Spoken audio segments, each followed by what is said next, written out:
It's now time for the Mike Wagner Show, powered by Sonic Web Studios. Visit online at sonicwebstudios.com for all your needs. The Mike Wagner Show brings you famous celebrities and amazing people from all over the world. Listen online at themikewagnershow.com and on Facebook, SoundCloud, Spreaker, Spotify, and iHeartRadio. And watch the interview on YouTube. So sit back and relax and enjoy the Mike Wagner Show. Hey everybody, it's Mike from the Mike Wagner Show, powered by Sonic Web Studios. Visit online at sonicwebstudios.com for all your needs.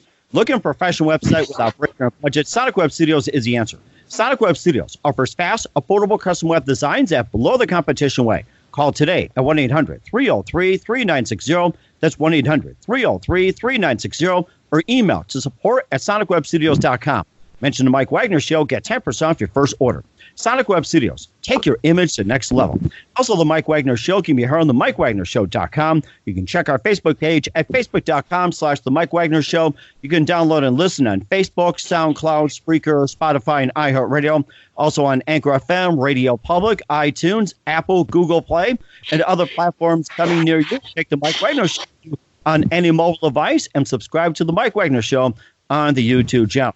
We're here with a wonderful gentleman from the Netherlands. He's the author of 10 books about rational living. He's lived in Germany, Italy, France, and Spain. And I guess we'll have to find out where he's getting to next. He's been interested in history and also interested in personal development and talking about rational living. And, of course, you know, talking about in times of turmoil, what can people learn and everything else. And, just basically about his version of common sense. So live from the Netherlands on the other side of the pond, as people would say, ladies and gentlemen, the rational living king himself, John Vespasian. John, good morning, good afternoon, good evening. Thanks for joining us today.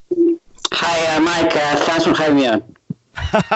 Wow, you're coming pretty clear. So, I mean, when you say from the pond, I mean, you don't have to yodel, but that's okay, though. So, with new technology, we can hear ourselves perfect here. So, you're the author of 10 books about rational living. You lived in Germany, Italy, France, Spain, and the Netherlands. You also have books called When Everything Fails, Try This. Rationality is a Way to Happiness. Philosophy of Builders, 10 Principles of Rational Living, and more. And, of course, before we get started, tell us how you became an author. Yeah, out of sheer frustration, I must say. I've been reading books about history, personal development, personal finance for decades. And at a certain point, I became very frustrated with the kind of books I could get. I find most of the advice you can find in the area of personal finance, personal development, very superficial, very often misleading. So I started to write the kind of books I could not find. Books are very factual, based on history, based on real people.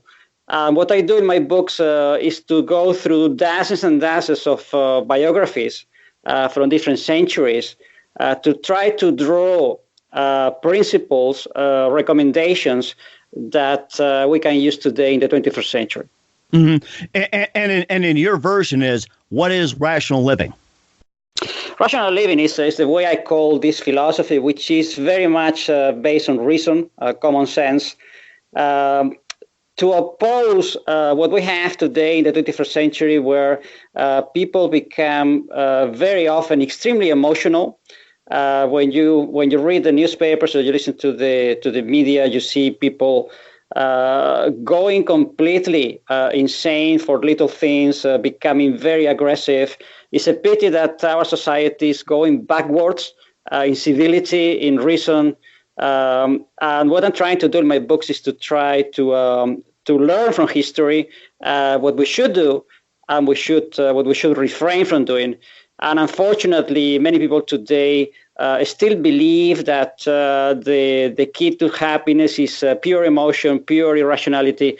This is a very dangerous trend that very often leads to violence. And do you think the social media, including Facebook, Twitter, Instagram, and the like, has that caused a fuel to be doused in the fire, or do you think that's helped, make people rational somehow? Well, we now focus on social media because it's so instantaneous. But when we go through the book and we go through different stories, you see that there was always some kind of media in history.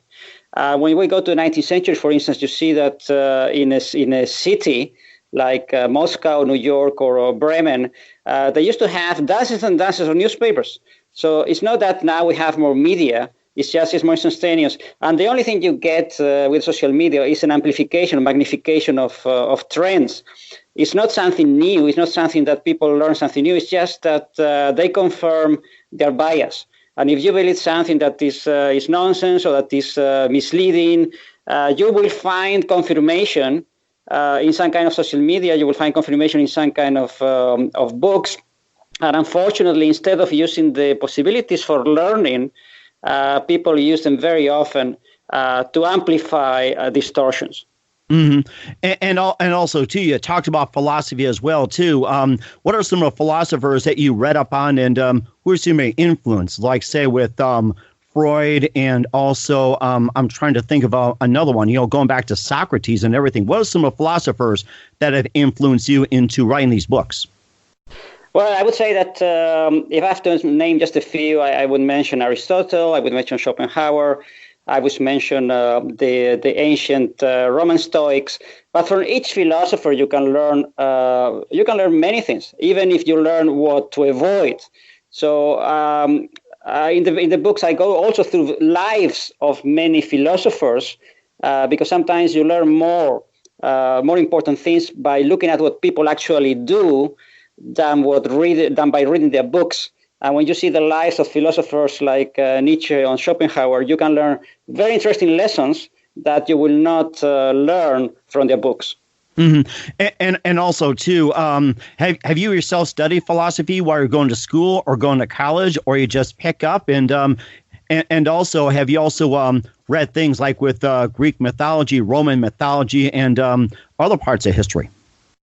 Yeah, I had a humanities training in my early years, and then I have read really dozens, maybe hundreds of books on philosophy. So it's a hobby of mine, the same as history.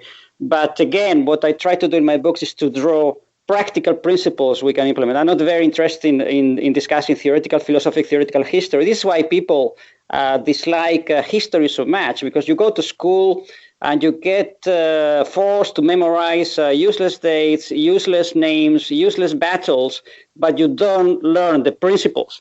And the great thing about history is learning the principles, learning what other people have done in similar circumstances so that we don't repeat the same mistakes. And do you think as time goes on, do you think a lot of schools are altering the history books just to appease the people, or do you think it's just trying to abridge the history, or what are the reasons you think it is? It is relatively normal in history that people will recount the history, the stories, with a bias. And you will find this in the 13th century, 14th century. I was just reading a book about medieval Russia, where they actually try to argue that they have the true center of Christianity, and they did it as propaganda, for propaganda purposes, very successfully. So in every history period, you will find people rewriting the past, rewriting ideas. This is perfectly normal. It's not that people have become evil today. The important thing is that you try to find the truth, you try to get a balanced idea so that you can avoid repeating the same mistakes. And also in terms of the economic social status as well, too. And of course, you read about what's happening in America and with our current president. And do you think the switch over to socialism is going to be good for America, or you think it's going to ruin the country? Because America has been operating on capitalism for quite a long time. Well, to a certain extent, what we have today is a very confusing discussion. When you look at history, you look at different countries and different cultures, different civilizations, you see that civilization rests only on one principle. It is not religion, it is not democracy, it is not freedom of speech. It rests on one principle, which is private property. And private property, you can protect it in many different ways. In history, you have different legal systems, you have different political systems. But as long as you have a protection of private property, you have a civilization that will stand and will resist many, many things, many mistakes, a lot of evil and malevolence. And it's a pity that people today, when we go to school and we go to university, we forget this basic principle. And we get lost in discussions, in minutiae, in the little details, but we forget about the main principle. If we keep protecting private property in Western countries, Eastern countries, in wherever, we'll have prosperity and we'll have freedom, because it all comes from that. You can call it ancient Roman law, you can call it ancient Greek law, you can call it Christianity, but it all rests on private property. If we remove the protection of private property, if we weaken the protection of private property, civilization will eventually collapse. Mm-hmm. That is interesting, too. We'll talk more about that. We'll talk more about your books. Listen to The Mike Wagner Show at themikewagnershow.com, powered by Sonic Web Studios. Visit online at sonicwebstudios.com for all your needs. Look at a professional website without breaking your budget. Sonic Web Studios is the answer. Sonic Web Studios offers fast, affordable custom web designs at below the competition way. Call today at 1-800-303-3960. That's 1-800-303-3960. Or email to support@sonicwebstudios.com. Mention the Mike Wagner Show. Get 10% off your first order. Sonic Web Studios. Take your image to the next level. Also, the Mike Wagner Show can be heard on the MikeWagnerShow.com. You can check our Facebook page at Facebook.com/The Mike Wagner Show. You can download and listen on Facebook, SoundCloud, Spreaker, Spotify, and iHeartRadio. Also on Anchor FM, Radio Public, and iTunes, Google Play, and Apple. And take the Mike Wagner Show with you on any mobile device and subscribe to the Mike Wagner Show on the YouTube channel. We're with author John Vespasian, the author of 10 books about rational living, including Rationality is the Way to Happiness, The Philosophy of Builders, When Everything Fails, Try This, 10 Principles of Rational Living, Rational Working, Consistency, the Key to Permanent Stress Relief, on Becoming Unbreakable, and more. You can find this on Amazon and more of these well, too. It may sound very confusing and irrational, but, of course, you pick up these books, you'll find it makes a lot of sense. And speaking from the Netherlands, talking to author John Vespasian and, just reading about the books as well, too. But in the Netherlands, I compared to the countries you live in, like with Germany, Italy, France, Spain. And how do you compare the culture to the Netherlands compared to the culture you lived in, like in Germany, Italy, France, and Spain? Well, usually small countries have a great advantage because people know each other. We are living together in a small area, and it makes corruption very difficult. I have to say that when you're living in an area, you have to realize, compared to ancient Greece, and you see the great period of prosperity in the 5th century with Pericles, and Athens was 300,000 people. And they created this amazing civilization. So I would compare today countries like the Netherlands, Austria, is the current equivalent of the ancient Greek civilization, because we have these small countries, very prosperous. People, for the most part, are very tolerant, very intelligent, hardworking. And I think this is the kind of society that is guaranteeing in the future a very prosperous civilization. It sounds like the Italians pretty much are more into people, interacting with people. They talk with their hands, they interact, they hug, and everything else. Do you think that's really lacking in society today, especially with the Me Too movement in America? Don't touch, and whatever else. That's an interesting question, but in the countries I've lived, the way people actually interact when you get to a level of friendship is very similar. It's just that in some cultures people are just more noisy and they try to exaggerate a little bit details. To live in Italy, I have to say, for Northern Europeans can be tiring because we are not used to such an effusion of feelings and wordiness. So these are little details, but essentially Europeans and Americans, we are pretty much the same. We are very much rational. Most people are pretty much benevolent, respectful. So I think we have a great civilization, and all these cultural details, they are very interesting for movies. But in real life, you see a very big Italian company and a big German company. They operate exactly the same as an American company. Wow. Okay. So the Germans and Italians operate like America, but what about Spain and France? There are little differences in mentality, but you have no choice when you have any kind of business, especially if you want to expand abroad, to become aseptic to discrimination. And all these companies, I think this is one thing that is very much overlooked at the media when they attacked free trade or they attacked global trade, that the way these big companies operate is very much neutral. They try to avoid discrimination because it's very ineffective. It's very inefficient to work like this. They try to create environments for working that are open for all kind of talents, because you cannot really run a big company without having the best engineers, the best lawyers, the best marketing people. And sometimes they're going to be from other nationalities with other languages, skin color, whatever.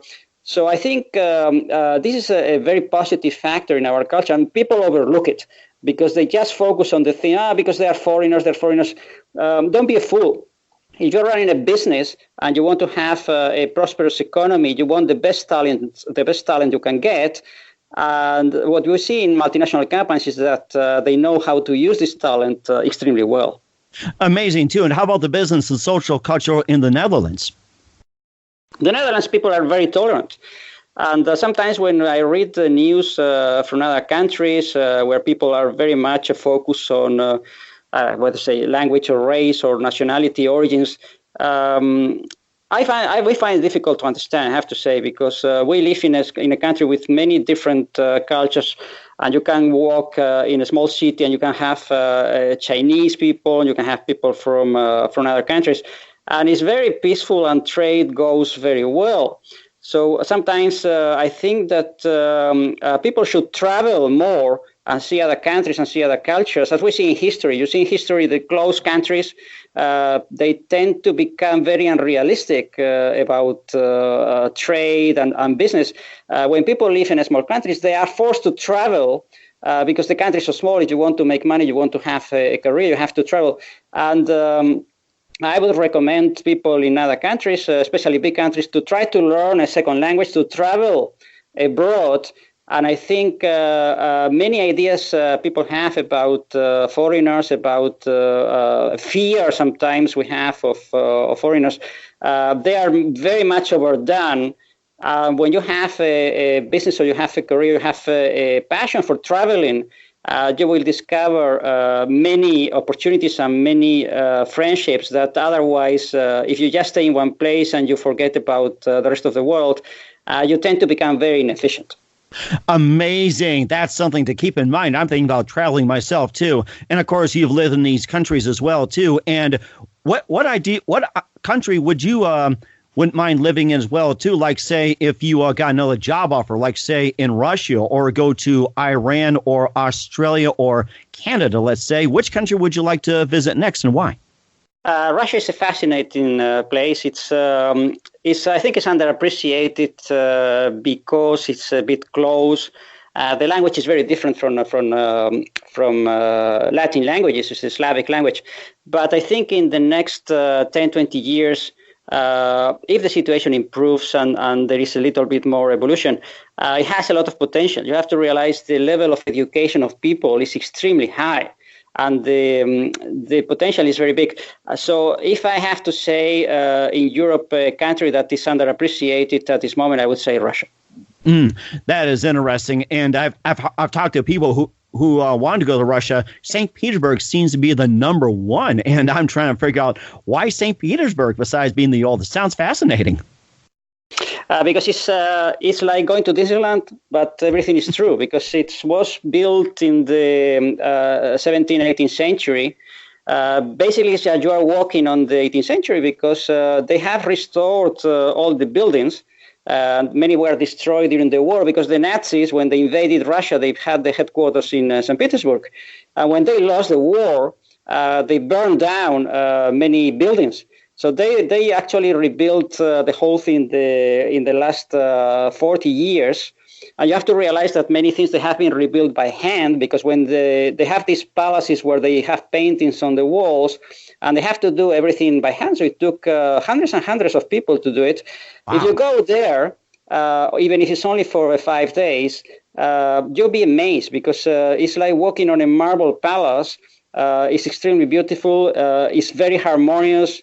The museums are possibly the best in the world. It's a dream. I think if you go to Europe, I would say it should be a prime destination. That is amazing, too. And, of course, it sounds like you also have spoken several languages. You can tell us about some of the languages, and maybe you can just, utter a phrase or a few in either your native tongue or the countries you've been in. I'd love to hear them. Well, I could speak Spanish. I could say, hello, how are you doing? Para los americanos, un saludo. Recomiendo que aprendan español. Amazing. Which means that I recommend every American to try to learn some Spanish. They will become, I think, very enthusiastic about Hispanic culture. And in some areas, it would diminish the irritation that I see sometimes in the news that people have these bad feelings about other cultures. I think the U.S. is a great country.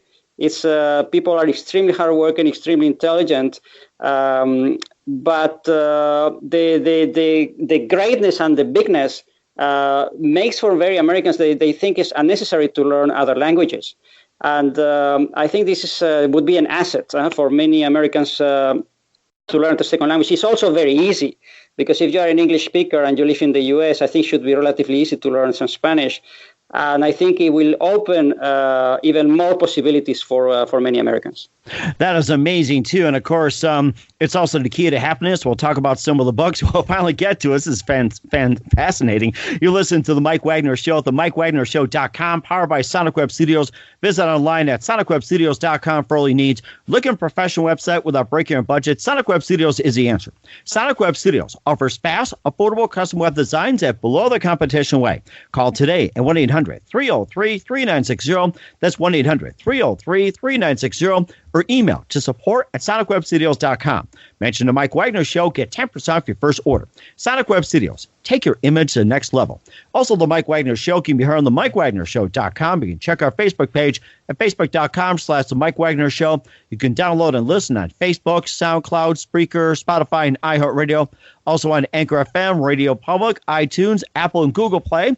And take the Mike Wagner Show with you on any mobile device and subscribe to the Mike Wagner Show on the YouTube channel. We're with author John Vespasian, the author of 10 books about rational living, including When Everything Fails, Try This, Rationality is the Way to Happiness, Philosophy of Builders, and more.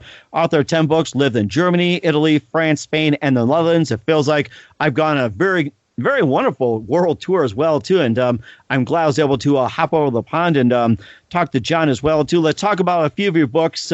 When Everything Fails, Try This. Let's talk about your first book. Sounds fascinating. This is a novel. This is the first book I wrote. I wrote a novel about people who change their lives when they are facing a very critical situation.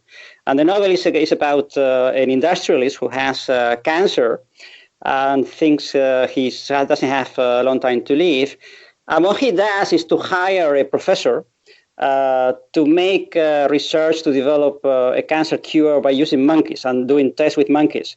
Wow. And there are many people who oppose the tests with monkeys, radical ecologists, animalists. So they try to stop the test. And in the book, you see the fight between the people who want to get the cure for cancer and the people who want to stop the test because they don't want to have tests with animals. Mm-hmm. So it's a novel. There are ideas behind. It's quite complex. I think it's very entertaining as well. And after that, I started to write nonfiction because I think it's easier to put across my ideas when I write nonfiction. And what are some of the nonfiction books you have written as well, since you've brought that up? It's interesting. Yeah, the last one is titled, the latest one is titled Undisrupted. What I've done is to go through dozens of biographies of people who have done very well in times of adversity, of disruptions.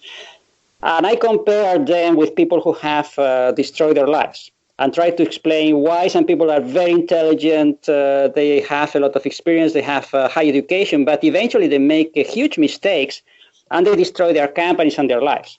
And there are different principles, but I will just mention one of the main ideas of the book. One of the principles you see repeatedly is, for instance, the typical entrepreneur who has a very successful company and then starts another company and destroys his whole life because he makes huge mistakes. And the principle behind is always the same. When you are facing problems, you are facing adversity, you are facing a difficult market, when you see people doing well, they always go back to what they know best. They just let go of their new ventures, their new mistakes, their errors, and they go back, they retreat into an area where they have a lot of confidence. They go back to their relationships, they go back to their key skills, they go back to a business they know very well, and they let go of the rest. They admit they are mistakes, and they say, okay, I made a mistake, I don't know, I lost a relationship, I lost a business, big deal, I'll go back to what I do best, and then I recover. And you see this pattern very often. And just to finish the idea, people who destroy their lives, they improvise. When they get a problem, they say, oh, I can do anything. I can do everything. I'm so clever. I can get into any business. I can do anything. And they destroy their lives, literally. And you will see in this book in many different examples. It's a rule that almost knows no exceptions. It sounds like you're going back to square one, which is probably the most common thing people do, but sometimes we fail to do that, going back to square one. Yes, but it's not that you have to let go of your dreams and say, okay, I'm going to stay always in the same job or in the same. No, I'm not saying that. I'm saying that if you want to live a life which is relatively undisrupted and you don't want to go all the time into a carousel of disaster and success and disaster and success, which I think is not a good way to live. The best approach and the best strategy, as proven in many stories I tell in the book, in many biographies, is to try to evolve little by little, to build your skills, to build your market experience. Even if it takes a few decades, in the end, you will have a career, you have a life which is very much solid, and you will not go down at the first adversity. I go in the book, for example, I go into the Middle Ages to examine the examples of the Knights Templar. It was a very powerful military organization, and they arrested 6 people, the 6 leaders, and they collapsed completely overnight. 20,000 people, the most powerful military organization in the Middle Ages, they collapsed literally overnight because they arrested a bunch of leaders. And when you look into the story behind, you see the principle. They were disorganized. They had a huge overhead.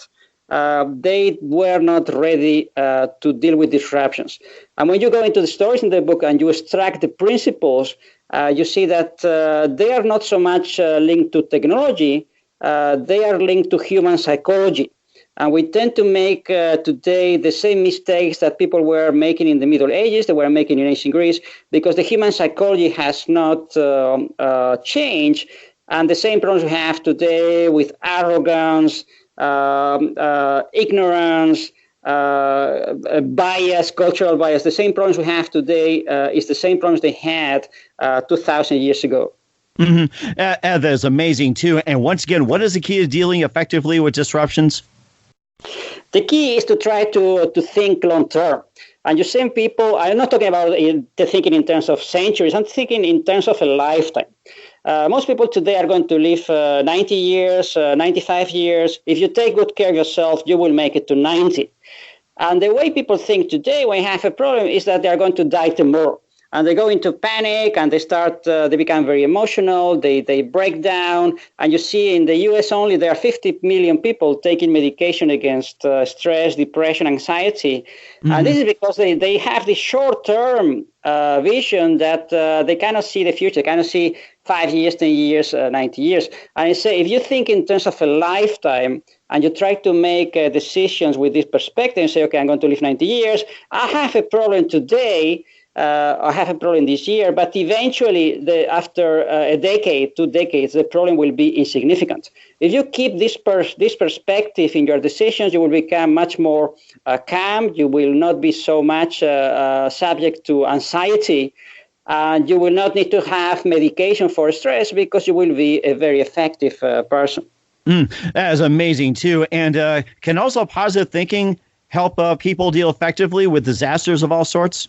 You have to be very careful with positive thinking. And I go into great detail in the book because today is a very fashionable idea. You have this positive thinking, you have this law of attraction, and you have this neuro-linguistic programming. It's basically the same concept.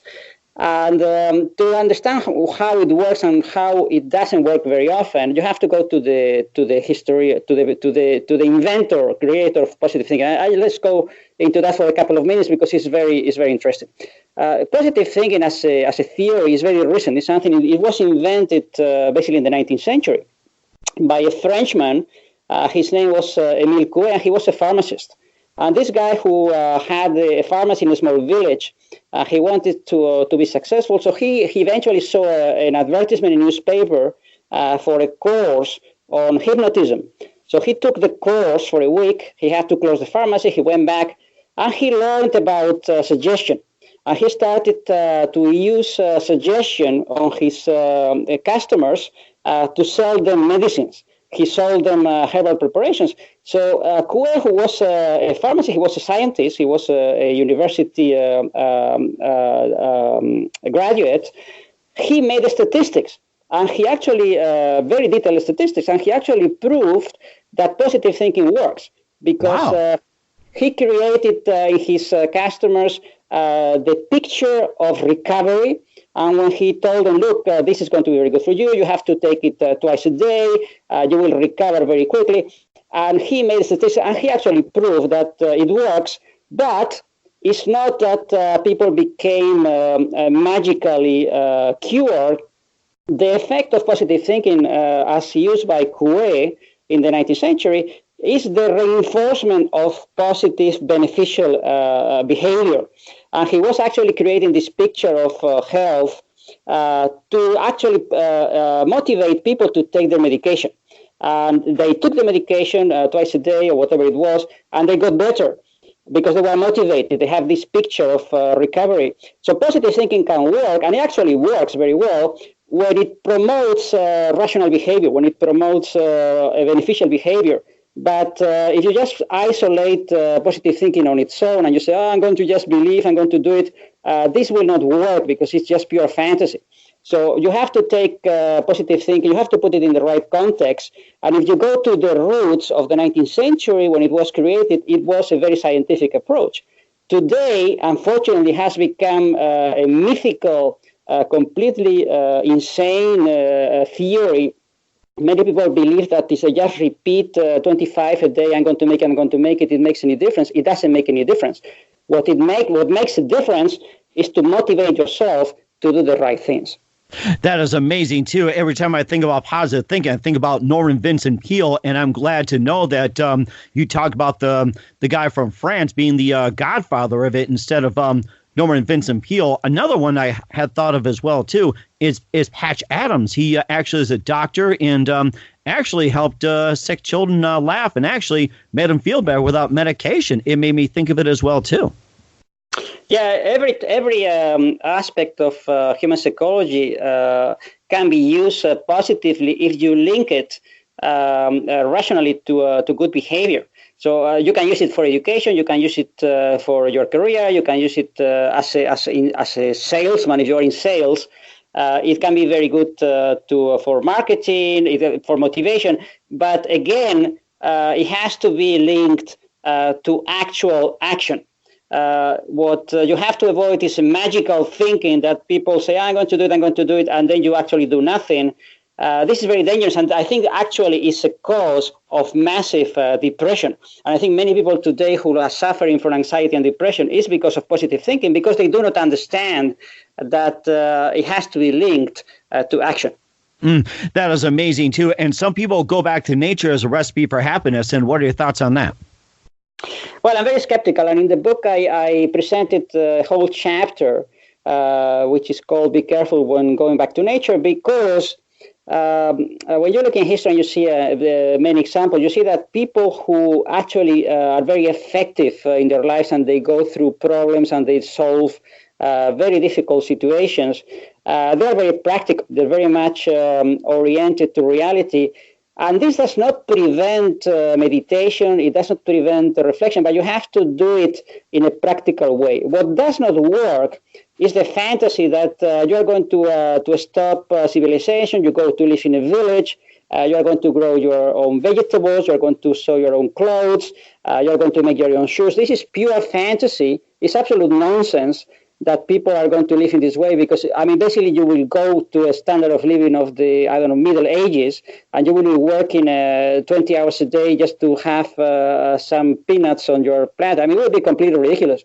So going back to nature is very good if you just go on holidays, you go for a couple of weeks to relax, but does not solve any problem itself. I think it's an opportunity for meditation, opportunity for improvement, but don't fall into the fantasy of going back to the Middle Ages and to actually do everything yourself.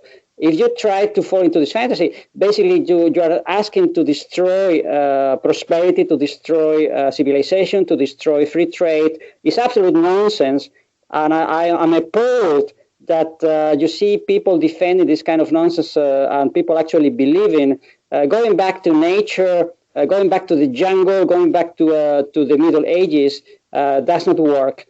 We have a great civilization. We have to improve it, but we should not destroy it. And speaking of the Middle Ages, you brought up a really good point. Your book contains a section about cathedral builders in the Middle Ages. What can we learn from them? We can learn a lot, actually, because you see people facing very difficult problems to build these cathedrals in the 12th century. We're talking 12th century, 13th century. Technology was very primitive.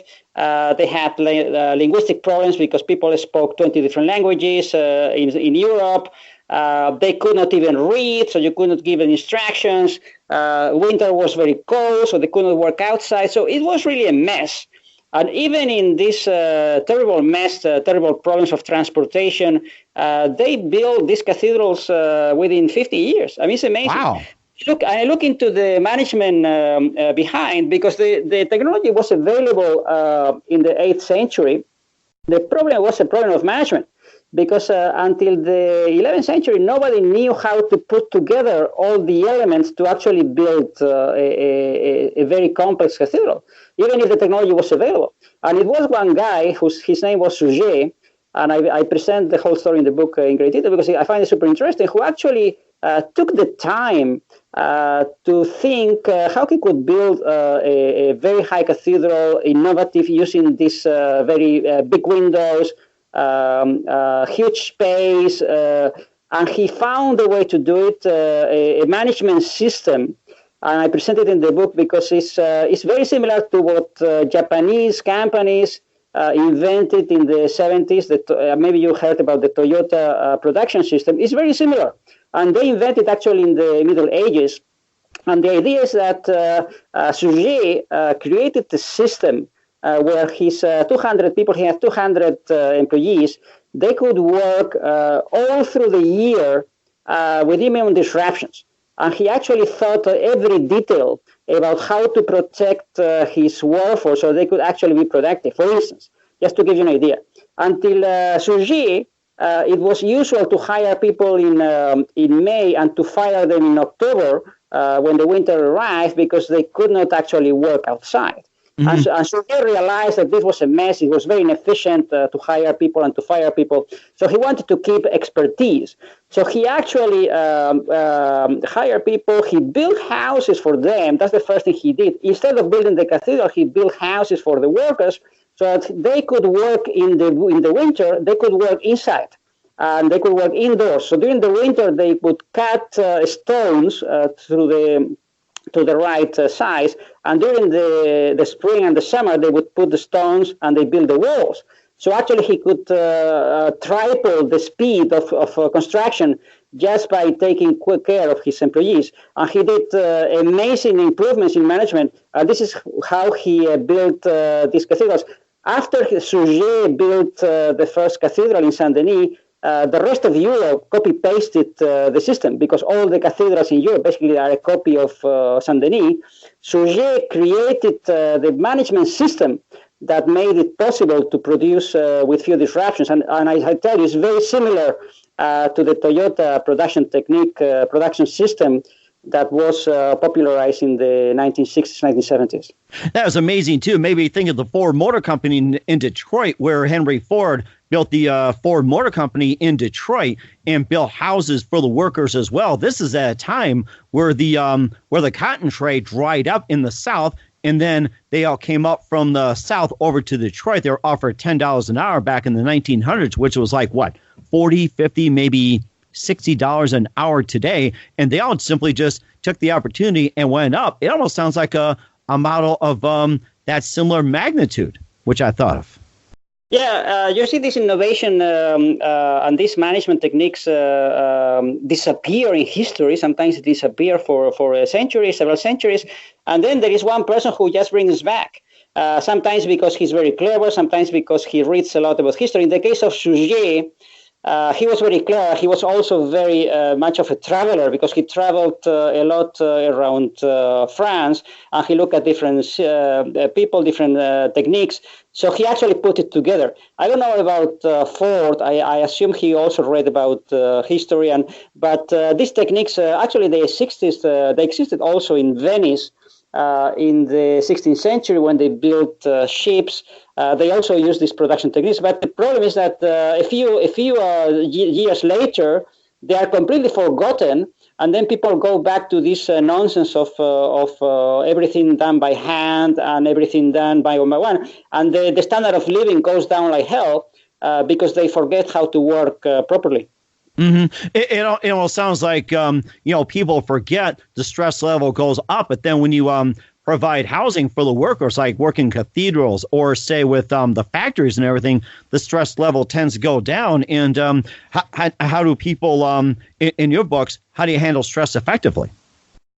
Well, they handle it very stress effectively. I actually wrote a full book about that. When you remove inconsistencies from your life and from the system. What makes people extremely stressed today, especially in the 21st century, when you have, you mentioned all this social media, you mentioned all this situation that people today seems to be extremely emotional. It is because we live, very often we live lives that are very inconsistent. People try to chase different rabbits in different directions. They change their goals every 5 minutes. And this is something that goes against human psychology. When you have someone who is very effective and very successful, usually is a very stable person with stable views, with a clear picture of what he wants to do, at least the area where he wants to work. And these kind of people, unfortunately, they are becoming rarer every day because we have all this emotional disturbance, which is caused by lack of consistency. I think consistency in terms of intellectual consistency, professional consistency, relationship consistency is the key to living a life with low stress and to being very effective. Mm-hmm. And what steps can people take to protect themselves, say, from unforeseen threats, disappointments, or unexpected stress, or something comes up major, or like a disturbance? What steps can people take to protect themselves? There are different techniques. The easiest one that everybody can use is fragmentation or segmentation. When you try to break down the risk to a level that problems will only affect you to a minimum extent. For instance, if you have different skills, and okay, man, you're a marketing executive, but you also know, I don't know, you speak a foreign language, and then different things. Even if you lose your job, or even if you lose your company, it goes bankrupt, you will not collapse because you have different skills. You can always do something else. You can move to a different city. You can move to a different country because you have this segmentation of skills, of friends. You have different types of friends. In case of divorce, you will be always able to rely on some friends. You have this segmentation of risk. It's like a bank, or you have an investment company. They will always break down the risk. They will spread the risk. And if you follow this strategy, you can really cut 99% of problems in life, because you will not go down because you lose your job, or you lose your company, you lose your house, because you have spread your risk in a good way. It's very difficult to do in practice because human beings, we tend to be very complacent. When we're doing well, we believe that we are immune to problems, and we say, "Oh, I'm so successful, everything's fine." This is the I would say it's a trick of the devil to make people arrogant and to make people ignorant. We always have to have, I would say, some modesty to understand that sooner or later there will be problems, there will be adversity, and to diversify your risk, to break down your risk, to have a fragmentation of different risk is very important to protect yourself in the future. That is amazing, too. And what do you foresee in the future as we speak? I see a very positive future for the world because of the entrepreneurship wave we have. Not only in the US, not only in Europe, but across the world. You see today people starting companies, even in Africa, even in China, even in Asia, starting companies in different areas with very little capital. But today you can start a company for a very low investment. And you see this wave of entrepreneurship that is unprecedented in history. I mean, you can see this, you go back in history, you see this in Britain in the 18th, 19th century. You see this in the United States in the 19th century. But now you have it everywhere. And it's a trend that is extremely positive, that people can put the skills to work, that they can start companies with little capital. And I think this trend is underappreciated by the media. People tend to become very negative when they look at the situation today. But this is a very positive trend that I would like to see reported more often in the media. The number of companies that are created, people are starting businesses, people are traveling, they are learning different languages, they are trading with each other. This makes the world a better place, and it creates opportunities that even 10 years ago were unthinkable. Mm-hmm. And that's an amazing point, too. We'll talk about that next time we get together again. You've been fantastic, John. Love to have you on again soon. Just a couple more minutes here. We know you're very busy, but you've been very fantastic. And if you were to pick a time in history, like you go back, like it happened to a time machine, what year or era would you like to go? Certainly the Renaissance, so the 14th, 15th century, where people actually rediscovered productivity, they rediscovered private property that was really almost forgotten during the Middle Ages. And you see, just to mention an example, people like Rubens was a great artist. And you see how Rubens, with very simple technology, very simple techniques, he made a great fortune. He created within 30 years an immense factory for selling his paintings, because he discovered the principles of marketing. He discovered how to run projects. And this kind of personalities that you see in the 14th, 15th, 16th century, they're fascinating. And I love to read this kind of biographies, because it gives you an idea of what is possible today.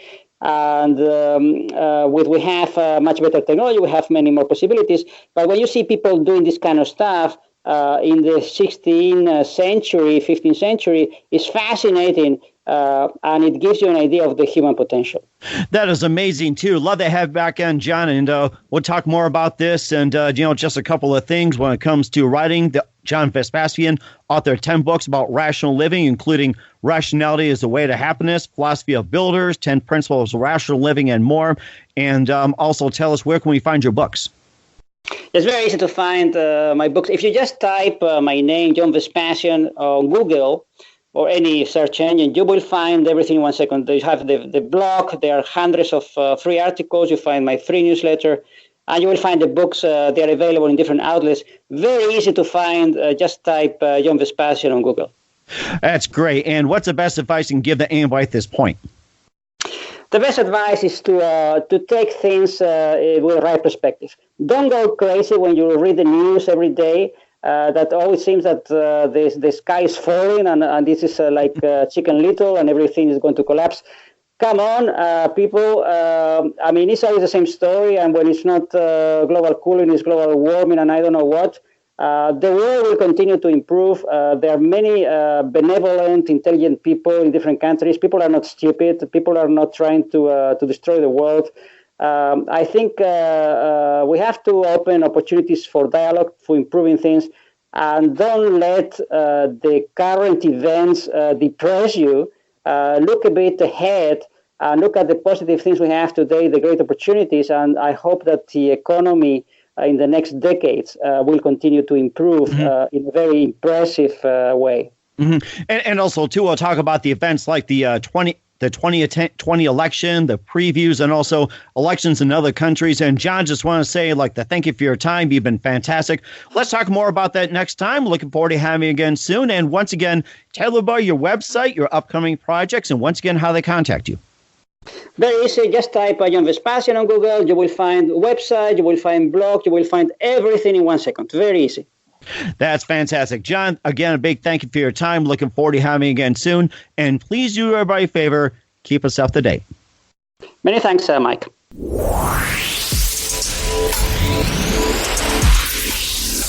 Thanks for listening to The Mike Wagner Show, powered by Sonic Web Studios. Visit online at sonicwebstudios.com for all your needs. Listen online at themikewagnershow.com and on Facebook, SoundCloud, Spreaker, Spotify, and iHeartRadio. And watch the interview on YouTube. Also, become a sponsor of the program and or donate today at themikewagnershow.com. Join us again tomorrow for another episode of The Mike Wagner Show.